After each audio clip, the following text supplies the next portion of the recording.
a time where every 4-star character that Hoyoverse released simply sucked. This was the status quo for quite some time, until slowly but surely, things started to shake up more and more, with 4 stars becoming consistently better over time as patches went on. 4 stars especially began to improve once Fontaine came along, and more recently we've gotten Kachina, who I've sung the praises of time and time again. So today, I thought it'd be interesting to go over how 4-star characters in Genshin went from zeros to heroes, going from being consistently bottom tier characters on arrival, to units that shake up the meta in fun and unique ways. My name is Juice, and let's get into it.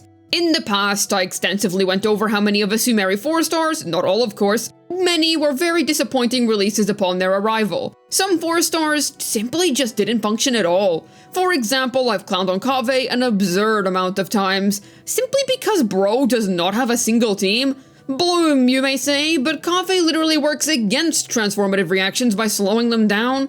Adding Kave to your team is an active DPS loss, which, I don't know man, sounds pretty insane to me. Some characters like Dori aren't even all that bad nowadays because she can act as a Farina driver thanks to her healing, but she's incredibly outclassed as an energy restoring electro character by the almighty Shogun herself. So what the heck is even the point of using her? There's always a better alternative at hand. It was even worse when Dori first came out, because Farina wasn't there to save her usability yet. She was an extremely nothing character. Candace was pretty bad when she came out. She's very good now. I'm not saying that Candace is bad anymore because no she's not.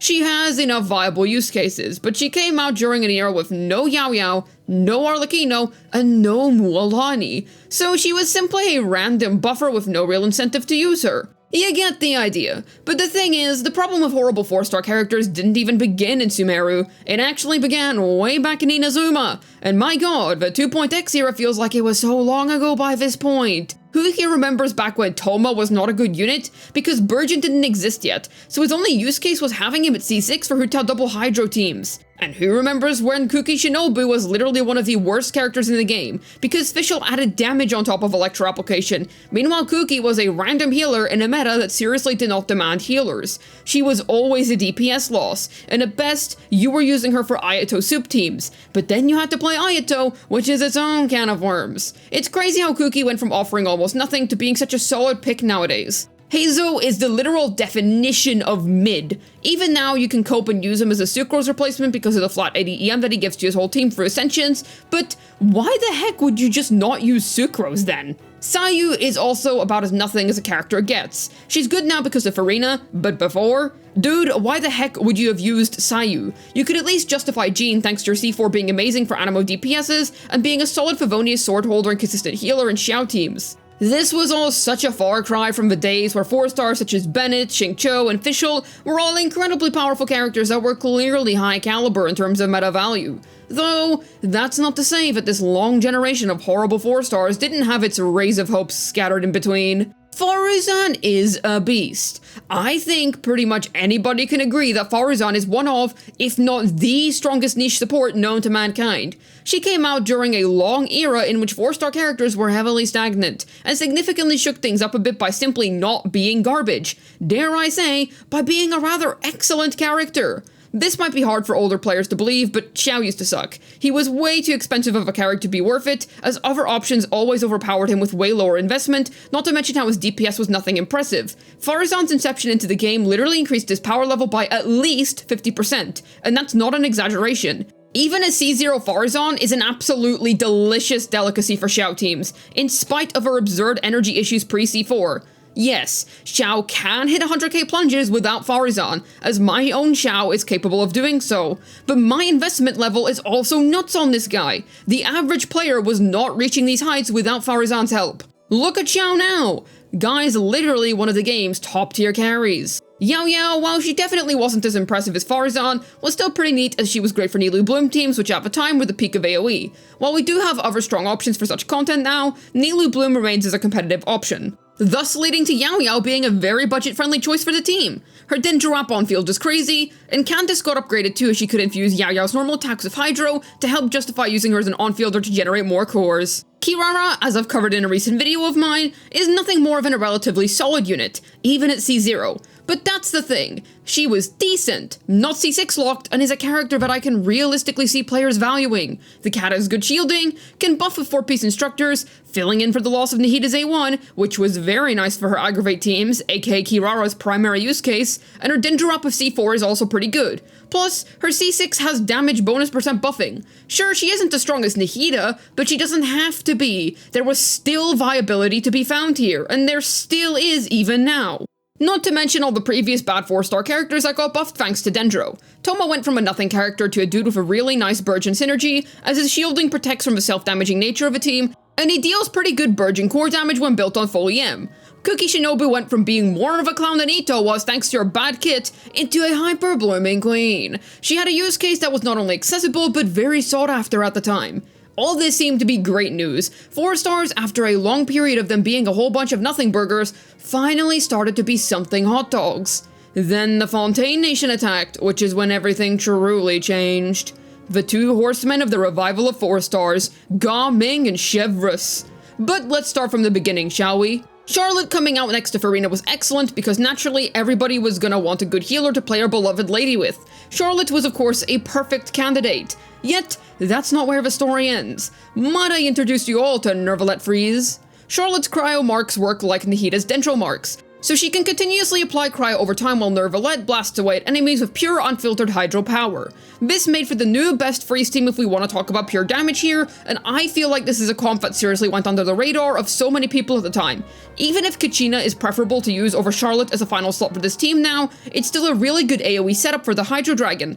Might I add that Charlotte also makes Farina playable with Ayaka as well. This helped keep Ayaka's team updated with the times, and since Ayaka doesn't have any damage bonus % within her own kit, that particular buff is extremely high value for her. I know you might be thinking, but what about Shenhe? You could play triple cryo team like this if grouping isn't a necessity, though keep in mind that you lose 4VV. Not too bad if you have C2 Shenhe considering your C2's cryo res shred.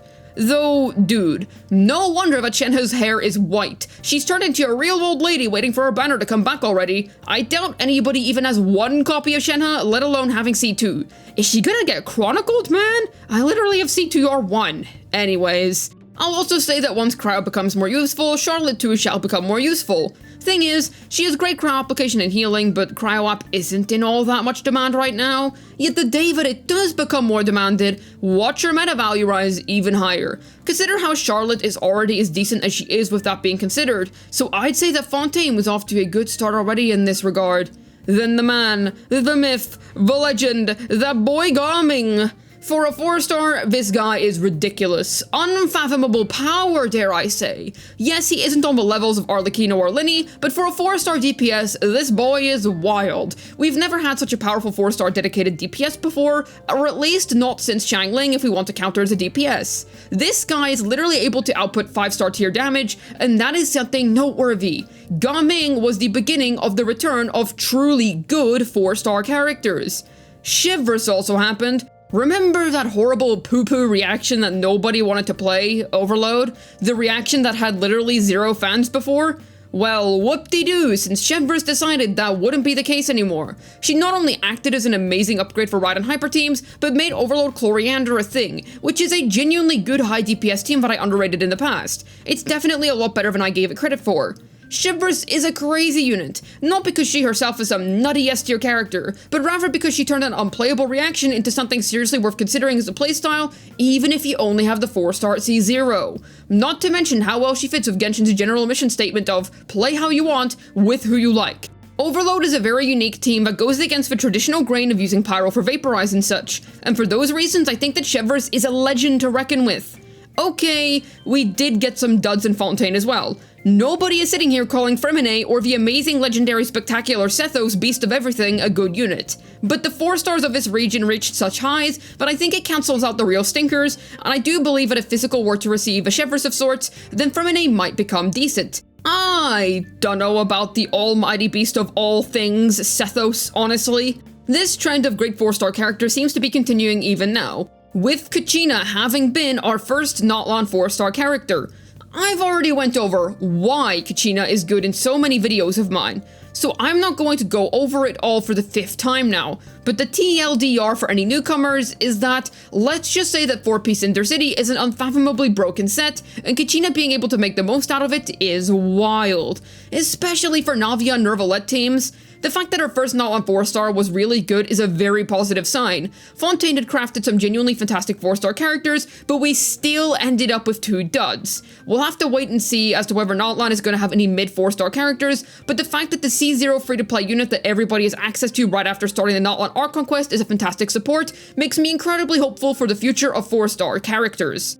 Speaking of which, what does this mean for the future of 4-star characters on the whole? Personally, and you can let me know down below how you feel about this, I think it can only mean very good things. I know that Genshin does not want to make VNex Bennett or Xingqiu. They are actively trying to avoid this. Yet since we already have such strong generalist buffers, I want more characters like Chevreuse. More 4-stars that take niche and unconventional playstyles to try and make them good. Yes, Sethos was a failure of an experiment, but he was an experiment nonetheless.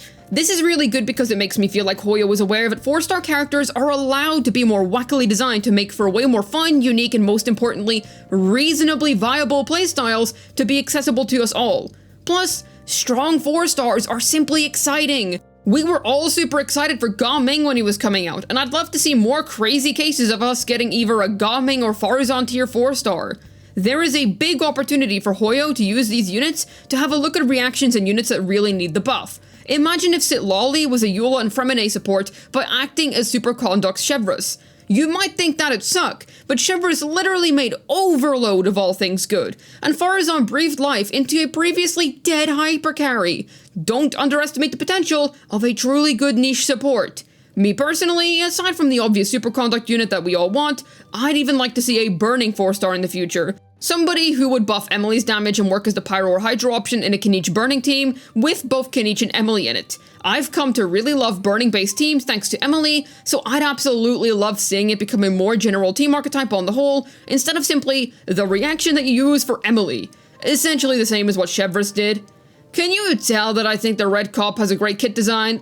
Plus a great design, I love characters like this a lot. 4-star characters have certainly improved since those dastardly Dark Ages, and that makes me really happy to say. They are supposed to act as the more accessible units of this game, and having them all be really poor performing units simply sets a bad precedent. It feels really good being able to have excitement for brand new 4-star characters again. I greatly anticipate whoever the future Natlan 4-stars are going to be, and I sure do hope they live up to this new positive trend that has been set up in recent times.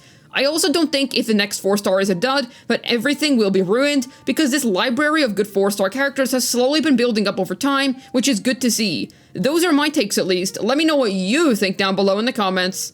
Hopefully this video was able to give you some food for thought regarding the currently positive state of new 4-star characters in Genshin Impact. This has been Juice, signing out, and Chevreuse is actually S tier in the food meta, because she likes onion rings, which is based. I freaking love onion rings, dude.